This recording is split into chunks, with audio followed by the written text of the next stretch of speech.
call this meeting to order. Okay, if you'll call the roll. Commission members Politis, Here. Timian, Annison, Here. Gregerson, Here. Knutson. Here.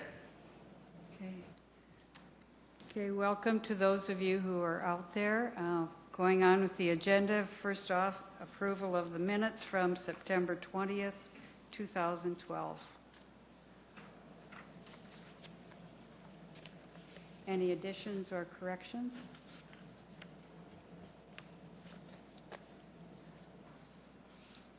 Do I have a motion to approve? So moved. Second? Do I have a second? Second. Okay, all in favor? Aye. Aye. Opposed? Motion carries. Okay, old business. Is there any old business? New business.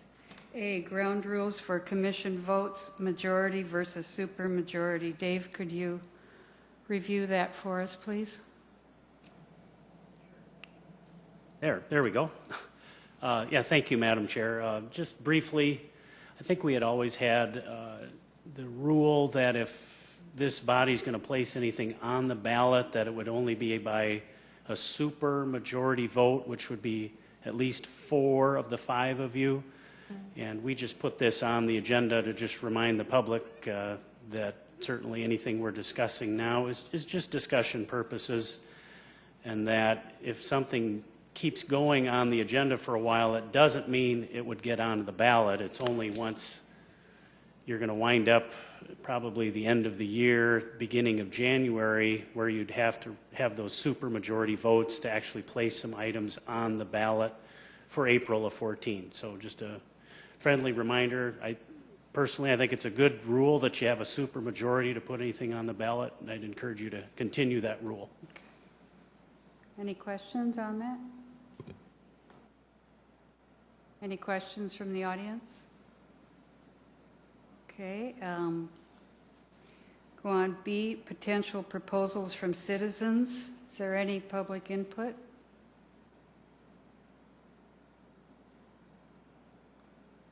Okay. C, potential proposals from city departments. Any input?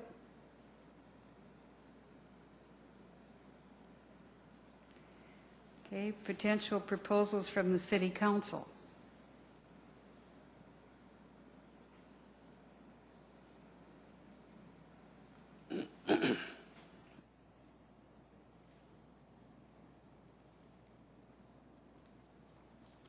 Councillor Jameson. Yes, thank you, Madam Chair and Commission. We started a process last year that included an extensive list of revisions that I had proposed, and I hadn't been following or maintaining a connection with your progress as of to date, but I saw a chance to come today.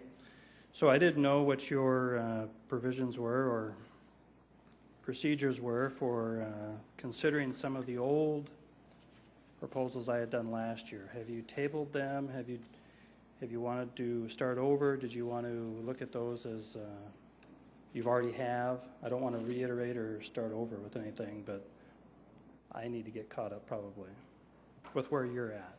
Okay, will you be doing the same as last year? Not necessarily. Okay. Dave, do you have advice on that?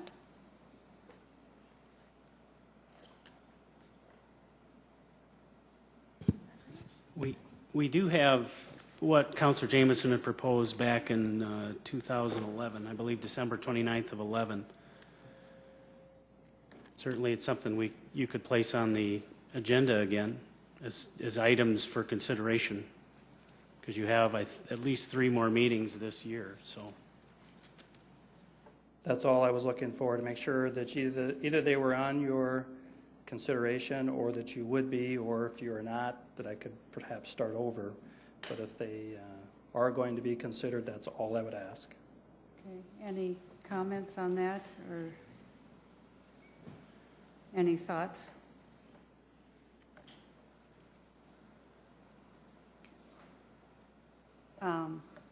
Yeah, it's up. If you would like to present you said that it is not the same as last year, correct? Well, I am reconsidering them, actually, but as long as you have them for consideration, that's all. I wanted to make sure that that was the case, and that when you started again, that there wasn't an ending of what was given testimony last year and starting over this year with only new things, or something like that. I just want to make sure you have them for your consideration. Yes, we do. That sounds like you do. Yeah. I think that's all I have then. Thanks. Dave? Counselor Jameson, would it be all right if your proposals, if you would let me know if it's the same proposals that you want, I'll just put them on the SIRE and the agenda for our next meeting, or if you want to revise them, we can attach them to SIRE in advance too. You just let me know. Perfect. I would actually prefer that if I could connect with Dave and make revisions and submit to him a final version for myself, and then Dave could carry them forward. That'd be great. And that would be our July 11th meeting. Okay, very good. Thank you. Okay, any other proposals from the City Council? Okay, then on to E, potential proposals from the Charter Revision Commission.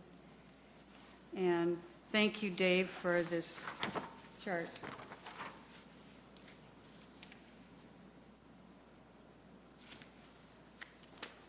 Okay, any discussion on these? Does the listening audience have a copy of this list? It is on SIRE, Okay. so it would be off of the website, and also there are copies of it sitting at the table here. Okay. And I'm remiss in reminding the audience too that the Model Charter 8th edition is also available. We have one copy due to copyright issues. We have one copy sitting at the table for every one of our meetings also. Okay. Madam Chair, and just for the listening, is this being taped? Is this being taped? So for the listening public, would it be possible to just, I don't mean read every one of these, but I mean just indicate what this list is for the public that we're talking about? Dave? What I did is I synthesized your work session comments, and thanks to Tamara's help also. She color-coded it for us Norwegians, but every time you folks had talked about a specific area of the charter that you wanted further analysis, further inquiry, I put it into the chart here, and basically it identifies the charter section in one column, the subject matter, and then just summarizes kind of your inquiry or discussion. Like for section 2.01, it involves legislative duties vested with the City Council. There was an inquiry about whether the term legislative should be defined. So that kind of explains what this list is, and we thought that fit best under proposals from the Charter Revision Commission itself on the agenda today. So willing to discuss each and every one of those, or you let us know how we want to proceed. Bob? Is this the time to be talking about this handout? Or I guess to me, I looked at this, and those work sessions to me were productive. But if I look at the synopsis, there are 6 that relate to section 2, 2 on section 3, and then 1 each for 4, 6, and 8. As to how that goes, and so that we've gone through it and said, here are some items that we want to have discussion on. And I think at this point, an item would be to probably set as on an upcoming agenda that we would talk about section 2 in one meeting, and section 3, 4, 6, and 8 in another meeting. It would seem to be some way to split up that workload on those 10 points. Would you want to do section 2 at this time? I believe we have some time. Oh.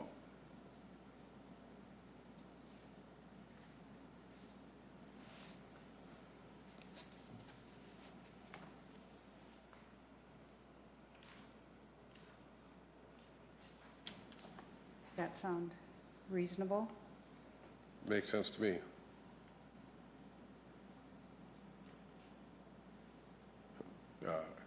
And I was wondering why my 6 and 5 wouldn't add to 10. So I think there are 11 points.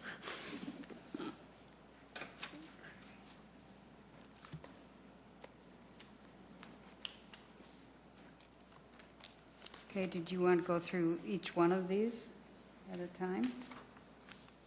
Well, to me, I think that would make sense, that if we were to take a look at that, and if we were to say that at this meeting, our goal would be to at least look at those 6 from Section 2, or at least some of those, and then we can come back and visit at another meeting to make sure that if there's, for public input on the discussion we had on that, and some of those. But I think it's important for people to understand that what it was, where we had the entire charter read to us. Do you like that? The entire charter read to us, and as we went over it, items that looked at that and said maybe these are some areas that should be revisited.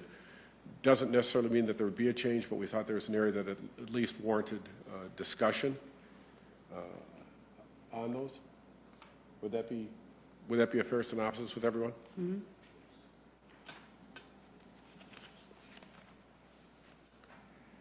One thing to keep in mind is that there are already, how many issues will be on the ballot? Next 3, for sure, next April? It's possible, yes. Okay. Ballot for the charter review? For initiated measures that will already be on the ballot, plus council election and mayoral. So we might want to keep that in mind.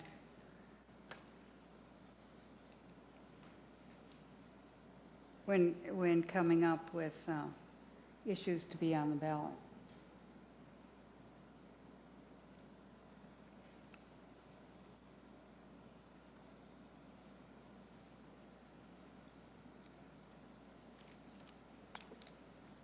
Do you want to go through each one of these sections 2.01 off of the chart?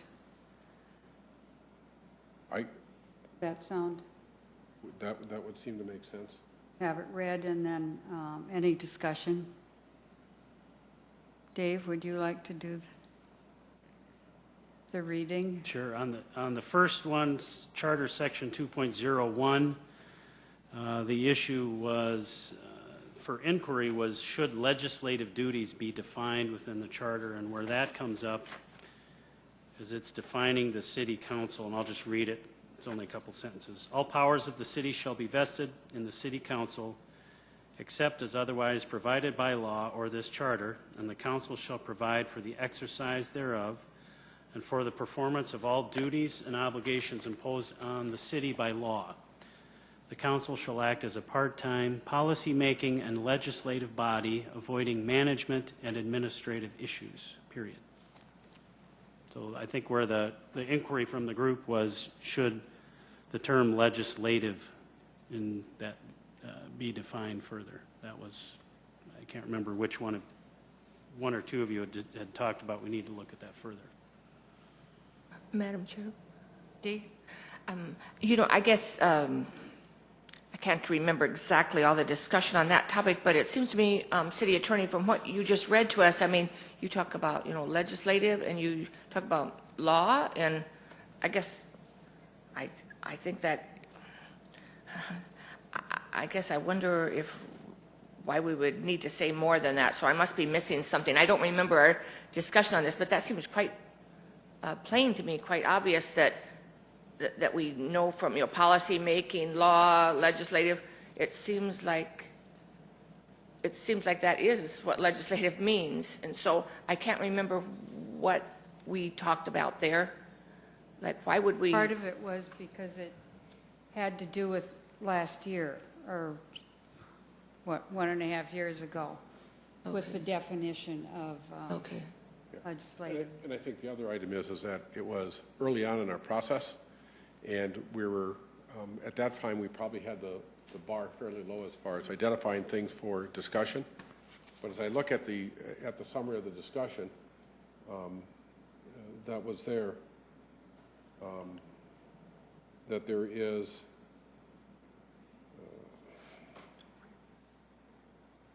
that there is a developing body of case law decisions that define what functions are legislative or administrative. So it seems like it's fairly well defined. And I would think in looking at the synopsis here that it is an item that we wouldn't need to address any further. Yeah. So I would on a consensus, if it's fine, to take this off our working list, that it is a resolved issue, and we don't need to initiate anything on that first item. Okay, do you want to make a motion I on agree. that? You want to make a motion? We don't have a motion adopting this, do we? So I would think it'd just be consensus Okay. to give us some document to work off of.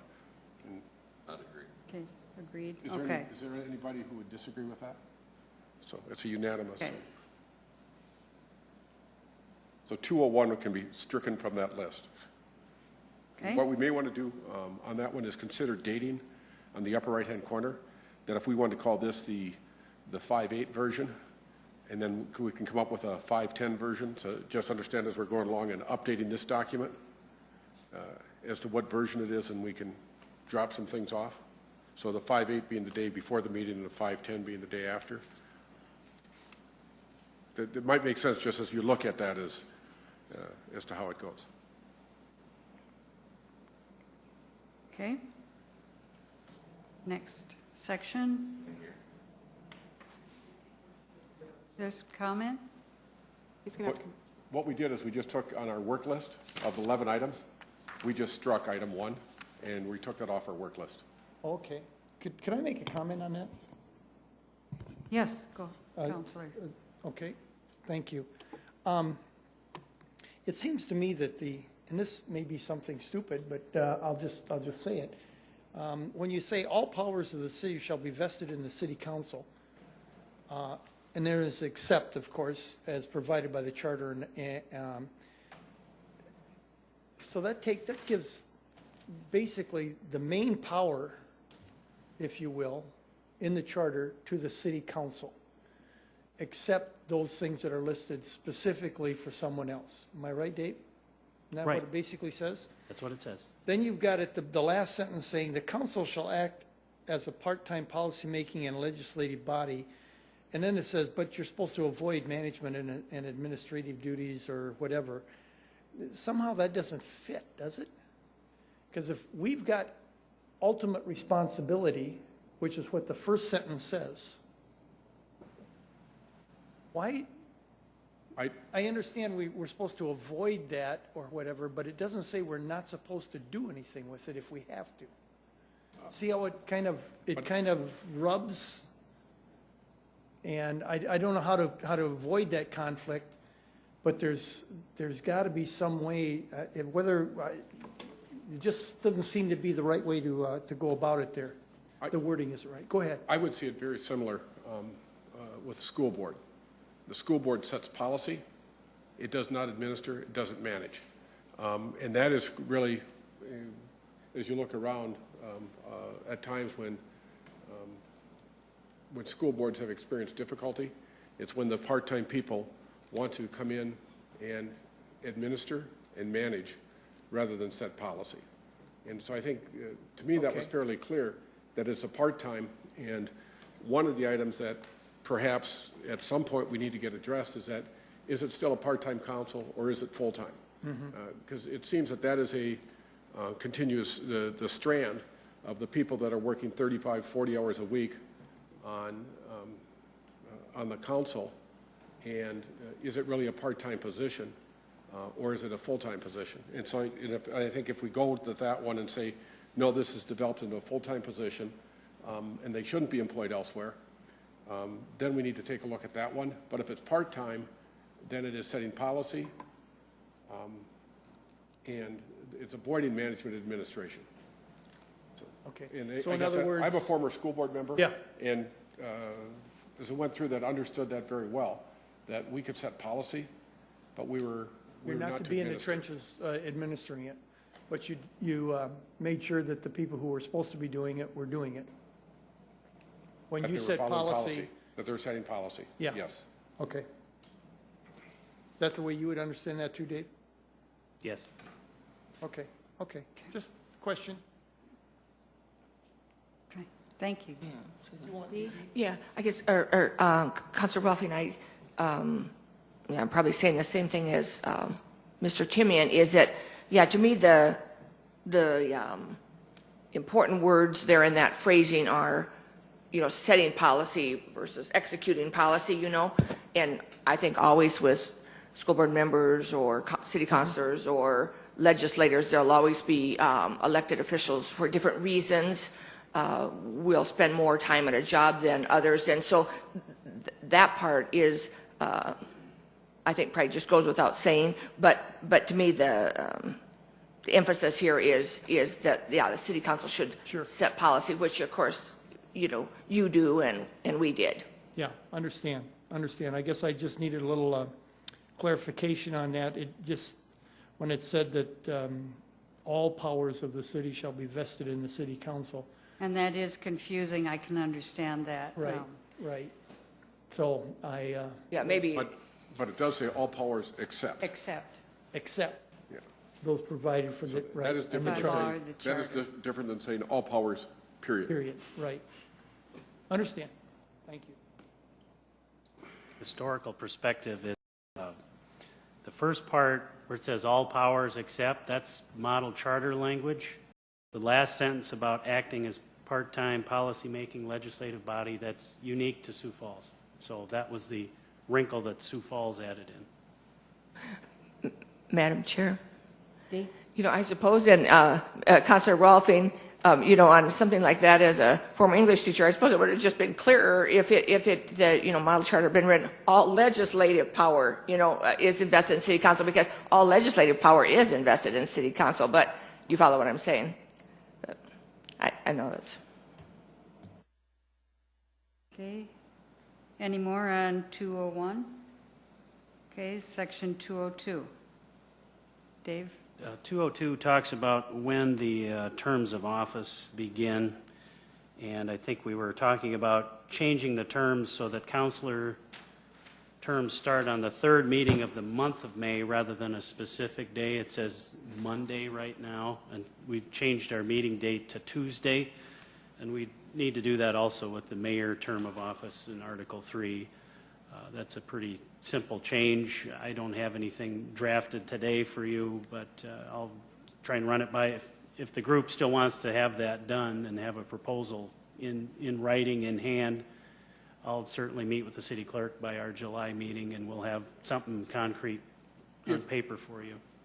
If we were to draft an item to put on the ballot, could we have multiple sections on at the same time? So for instance, it would be that for the council and the mayor, they would both read third meeting rather than the third Monday? Yeah, because 3.02 would be the same thing. Could those be combined? Or would they need to be two separate? They probably need to be two separate. Just gut reaction is probably two separate because it's two separate sections of the charter. But it's separate sections, but it's the same issue. Right, it is. It's the exact same issue. And I would think you'd want to time together and not have it that they're not linked where they're both there.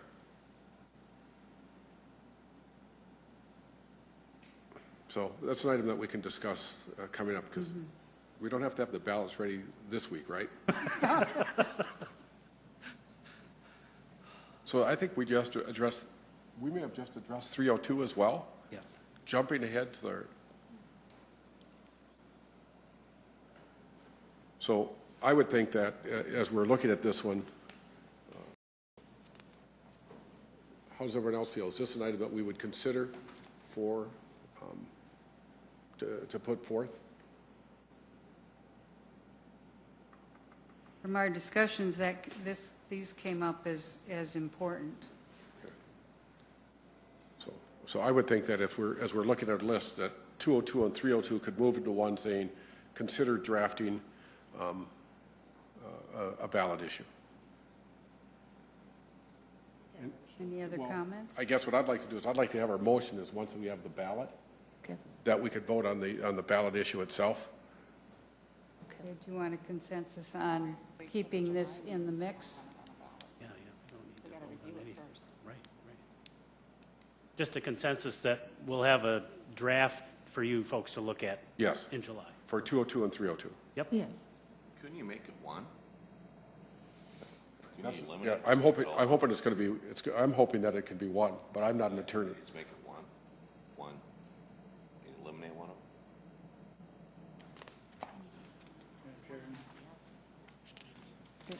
Yeah. I think we could do it. As far as putting into one, are we bound by the same rules as the state legislature as far as you can't have more than one subject in the bill? Yeah, that's what we got to wrestle with, Dick. You're right. Are we doing that by combining Is these it two? I don't Term know. of office of any one of the 9 elected officials, is that one subject, or is it mayor and council? Yeah. I mean, that's, yeah, we'll have to sleep on it. We got And lots of time to figure that one another out. question, could some people support one and not the other? That's- Yeah. Do they have to take both or not take either?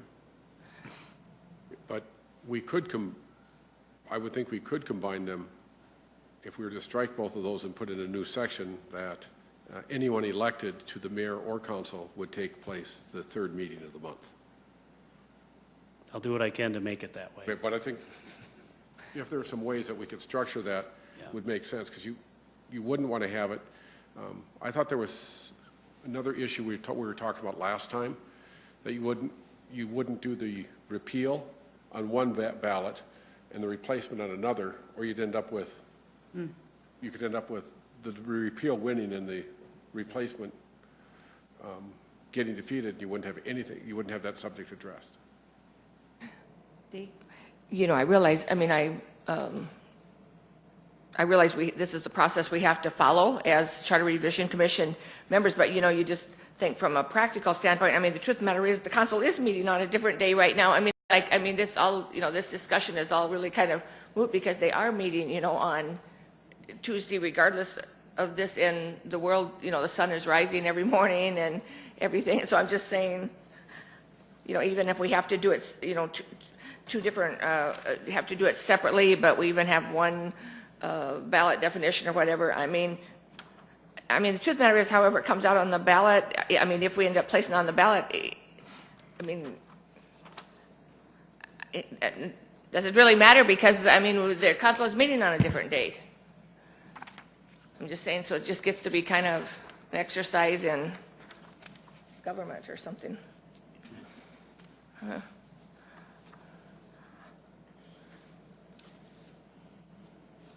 I don't want to say it's meaningless, but it's not real meaningful either. It's difficulty when you hardwire in days of the week and then you want to change the day of the week later. So just putting in some more flexibility. But to some extent, though, it goes back to that whole concept that this was written with a single meeting a month. That when it comes to attendance, the only meeting that counts is the first meeting. None of the other meetings count. The only one they take a roll call and look at attendance is the first meeting of the month. Other than that, they don't count. There's no accountability for attendance. Which will be on the next section we look at. Oh, Good timing. Okay. So are you ready for the next section? Okay, yeah.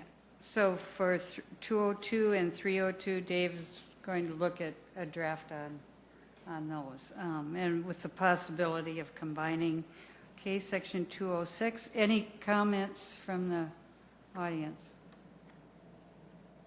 Counselor?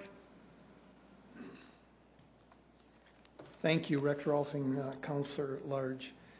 I should have probably said that earlier so people knew who I was, but we did in our work session discuss this, and a couple of things came up that I think are important to bring to your attention. Number one was the flexibility that we felt we needed in kind of, I don't want to say policing, but in taking care of our own, if you will. We have not had any problems with this that we're aware of since we've been around anyway. And the people who are elected have been elected by the people, and we know that we have a responsibility to be at all the meetings that we possibly can. if we have a sickness, if we have something that doesn't allow us to be there, usually people are back and working right away whenever they possibly can. And there are times when people do have business trips, et cetera, that take them away. This is a part-time position, not a full-time position, so we don't get a 2-week paid vacation kind of thing. And but I think you would all agree that most of the counselors, or all the counselors here, have done a very good job of attendance, and so we've been able to do that. The other thing that you got to keep in mind here too is that one of the things that has been the charter commission, the original one, has wanted to do is to look at some diversity. And when you start looking at saying we've got to be there, 3 of the 4, say, or 2 of the 3, or whatever, you're going to take some people that may want to run for this position sometime and really knock them out because there's a possibility that their boss, they're going to get a hold of somebody like Dennis that says, absolutely not, you got to be, you got to be running out and doing this thing. They're not going to be able to be there. Right. I'm kidding you, Dave, or Dennis, you know that. But there's going to be somebody who's not going to be able to run, or if they ran, they're going to have to make a choice somewhere down the line that says, I either got to keep my job or keep this council position, and they may be a very valuable person on the council. And so to have the flexibility that we have now, we thought was very important to be able to retain that kind of flexibility. So we would urge you to kind of let us police ourselves at this point. This charter revision committee meets repetitively enough to look at it if it does become a problem, and then maybe to do something, or we would take care of it ourselves as council members internally also. So, Currently, yes. When someone misses the meeting, how often do they ask to be excused? As far as I know, everyone asked to be excused. So there haven't been any unexcused absences? Not that I'm aware of. Greg, do you know of any? No. Okay. No, we just don't not show up. This is not that kind of council at all. Okay. Thanks. Okay. Thank you.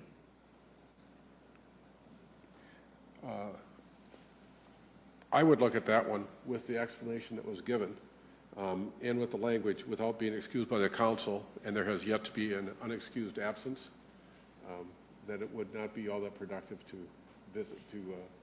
go any further on this item. Dee? Would you say that again, please? I'm sorry. What were you recommending on this? I'm recommending that we would strike it from this list of items to be considered, because in the history of the council, there's yet to be an unexcused absence. That to think that someone could have 3 consecutive unexcused absences or miss 50% of the first meetings of the month.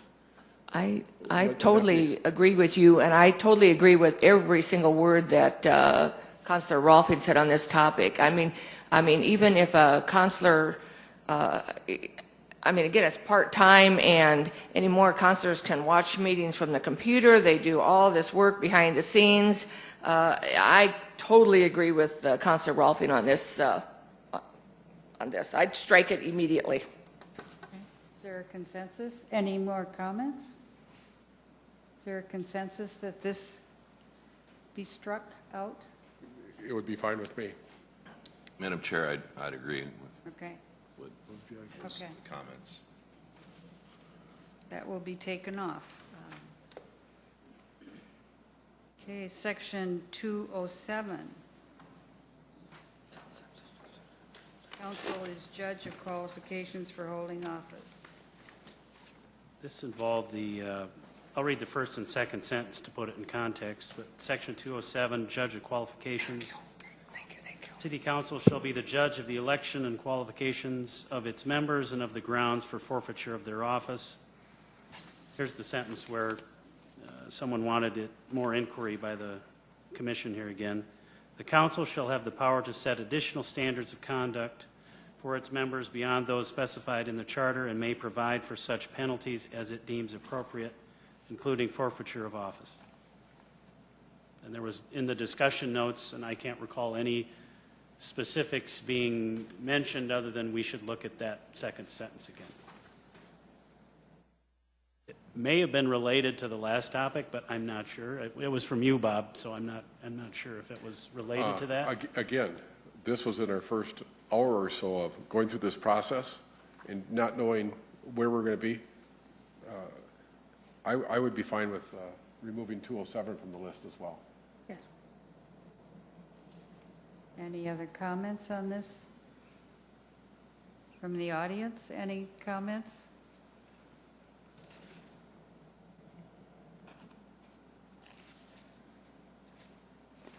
Okay, so is there consensus that this taken off? Is there a consensus? I don't think we can improve on what we already have. Okay.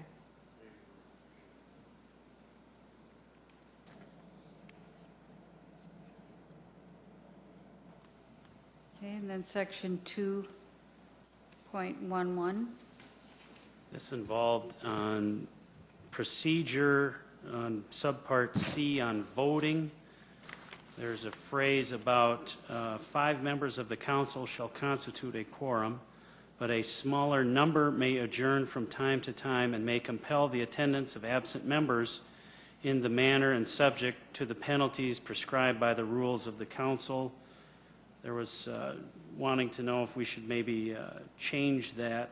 The 8th edition of the model charter does delete that sentence, so it might be one worth looking at in terms of open meeting laws and so forth. I mean, anytime a quorum of the council meets, we got to do it, you know, the notice and the agenda and so forth. And I think the 8th edition has some really good language about that. And maybe for next time, if you want further inquiry on it, I could have a draft and maybe work with the 8th edition model charter language on that would more delete that the smaller number could meet, other than obviously they have council committee meetings, but otherwise I think we could work it out if you want that.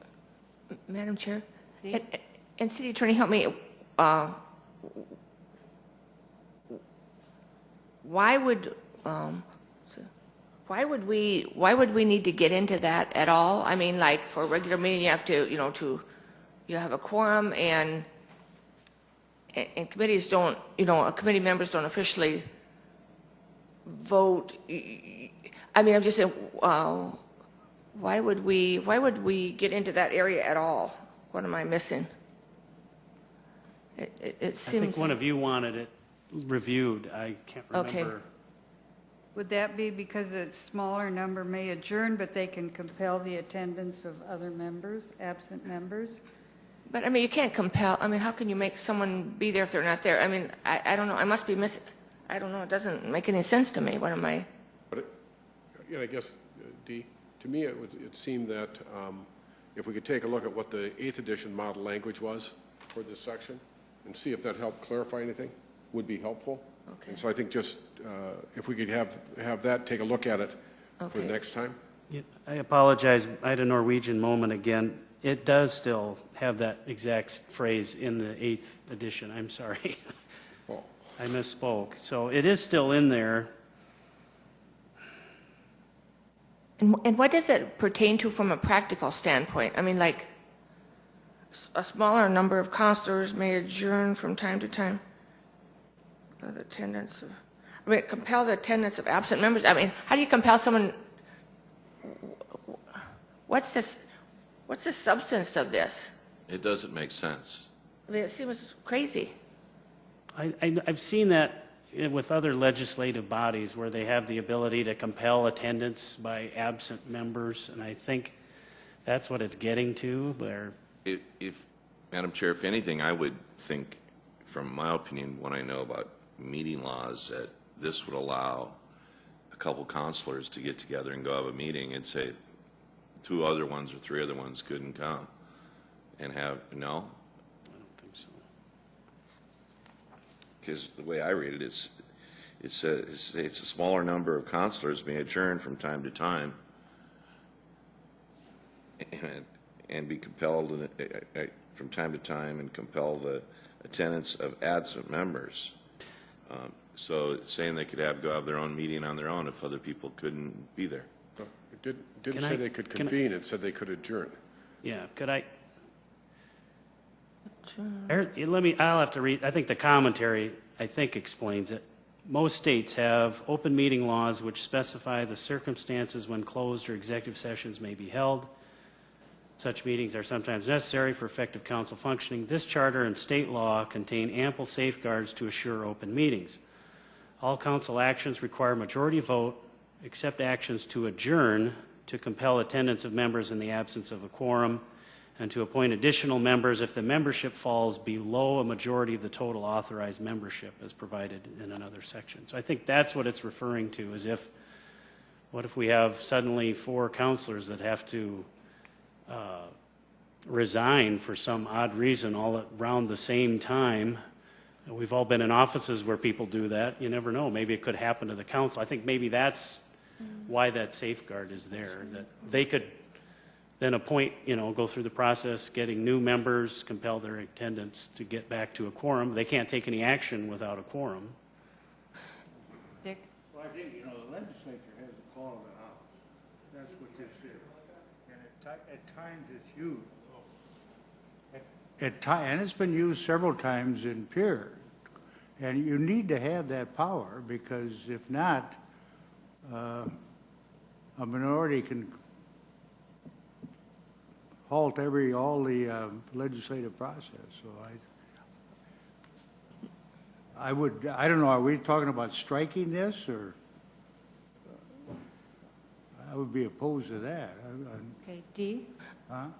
Mr. Gregerson, would you explain how does it work? I mean, how is it effective? I mean, because it doesn't say that a smaller number of councilors may convene from time to time. It says may adjourn from time to time and compel the attendance. So, from a practical standpoint, how does this work in Pierre? I mean, how do you? I mean, I must just be missing something very obvious. Like, how do you force the attendance of people who are absent? They send out the highway patrol and police and haul them in physically. You're serious? I'm serious, sure. If they won't come voluntarily, they can be hauled in against their will. That happened over in Wisconsin. Remember, that's when all those legislators escaped to the next state, so they couldn't, remember that? Yeah, I do remember that, but I don't know. It just seems like a stretch for need at a city council level, but Here they'll go to Blunt. And no one will that's want probably where they'll find them all in Blunt. That'd probably be. It seems like a stretch to me. Councilor Rolfing, did you have a comment? Okay. Any other comments on this one? Doesn't make sense to me. So with the language not changed in the 8th edition, I would think that we could strike this one from our list as well. That we would leave it as it is? Leave it as it is. Yeah. We'd strike it from consideration. Yeah, Not strike it from yeah. the Is there charter. consensus on that one? Strike it? I'd agree to strike it. Yeah.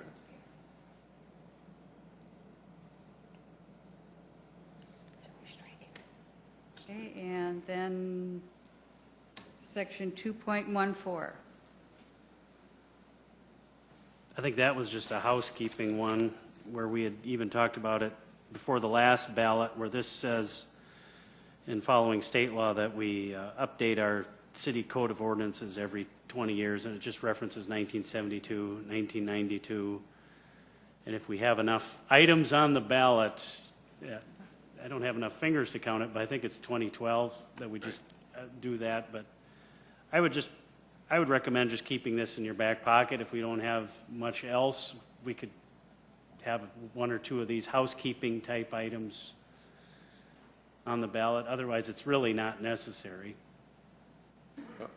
It would be nice, though, to have just that we had the draft, so we could consider it when we're looking at motions or at ballot items.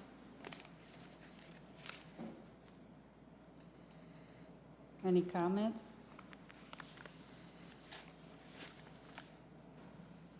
Okay. Madam Chair, I think it should be updated to 20, it'll make sense. Yeah. Okay. Do a draft? And I think last time, if I recall, last time we had it high on our list and then struck it because of the number of items that were going to be on the ballot. Although you would think that there wouldn't be a lot of opposition to it. I mean, so I would think there'd be a strong will to have it on there. Okay. Thank you. Any comments? Any comments on adding 2012? Okay, is there consensus that Dave do a draft on this one? Please. Okay. Counselor? Okay. Then we can talk about 301, 403, 601, and Article 8 at our July meeting. Is that acceptable? Is that fine with everyone? Sounds good to me. Again, I would like to say thank you for putting together the assemblage your points. But I think there's a reason why we had so many on Section 2 and not so many on later sections, The beginning. as we changed how that was going to be. If we'd have kept up the same pace, this list would have been like 60 long. And Tamara, thank you for all the wonderful notes. You're welcome. So helpful. And the color-coded ones. Excellent. Thank you. Madam Chairman, Dick? can I bring up an issue that's unrelated to these Yes. matters?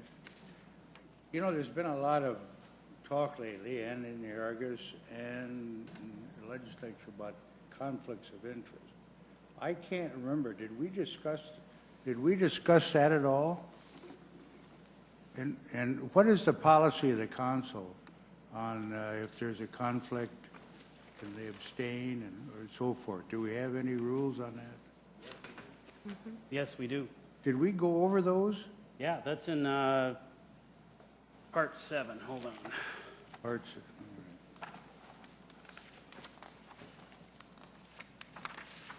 Section 701 defines conflicts of interests and creates the Board of Ethics. Section 702 talks about specific prohibitions. Certainly, the council's also adopted the ethics ordinances that further define what the conflicts of interest are, and certainly, Tam Baker and others that were on that first Board of Ethics, the first council that was adopting the Board of Ethics ordinances, they dealt a great deal with what a conflict of interest is, Dick, and I think we've gone through a couple revisions of the ethics ordinances since my time here, and certainly what the Argus was talking about in terms of that National Conference of State Legislature and all those documents, that's exactly what I had reviewed during the last time when the council was adopting some changes to our ethics rules. And so I don't want to toot our own horn, but I think we're well ahead of the bell curve on where we need to be as far as defining what a conflict of interest is, and councilors and mayor, all the elected officials and employees are very cognizant of that they need to be aware of a conflict of interest potential and what they should do in that instance. Well, who determines if it's a conflict? Well, first, obviously, it goes to the individual in terms of if they're aware of something, they determine, is this a conflict? They can look at our ordinances. They often contact our office where we have the Board of Ethics that has a body of opinions on what a conflict of interest is. Some of those from prior versions of the ordinances are confidential, so we can't release them, but we talk people through that. We look at what prior boards have deemed a conflict of interest through advisory opinions and so forth. And so we can, it's never a black and white issue. You know that. There are times when it's gray, and certainly the Board of Ethics can be asked to do an advisory opinion on a potential conflict of interest. But usually, say the run-of-the-mill items, what I've seen, every time you're seeing a counselor recuse themselves at a meeting, that's why, because they've made that own determination themselves. This group has been very cognizant of any potential conflict of interest, and they always take the safe approach, and you will see counselors recusing themselves on various votes. And then they announce that to the mayor so the whole group knows that they are leaving for that vote. One question. if there is a conflict and he abstains from voting, is that correct, on an issue? If there's a conflict of interest? Yeah, they refrain from voting, and then also, it's also participating in the debate. Our rules go further. Not only can you not vote if you have a conflict, but you can't participate in the debate either. Okay, now, if they abstain, is that counted as a no vote then? Well, how is it counted? Tamara could tell you, when a counselor recuses themselves, they're just not a part of the The vote's just not roll. counted at all. There's no voting. Okay, one other question and I'll quit. Is there any requirement of filing of financial documents before they assume the office as far as where their income is coming from and things of that nature? Okay. Yeah, we've adopted almost verbatim what the state statutes say as far as that type of issues as well. Thank you. Dee?